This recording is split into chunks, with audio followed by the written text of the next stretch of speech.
Hey, Shagman here from SHAGMAN.com.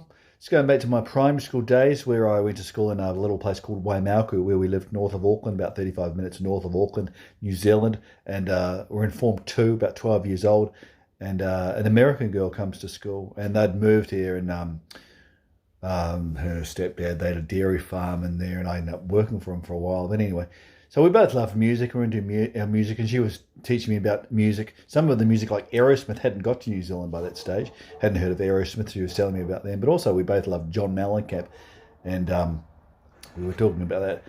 But so it's a bit of a funny story because just the way she talked, being an American, like if we said stuff or she agreed on something or she was listening to what I was saying or something like that, and she'd just go, uh-huh, all the time. Like she'd say, uh-huh, like, yeah, uh-huh, And that was her response. That was how she answered stuff, uh-huh.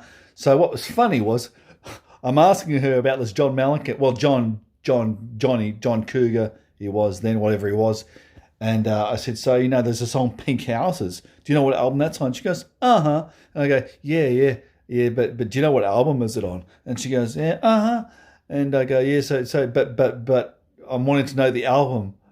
She goes, uh-huh. And she goes, and I couldn't work out, I couldn't understand what was going on. But it turns out the name of the album that the Pink Houses song is on, was some other good songs, is called Uh-huh. That's the name of the album.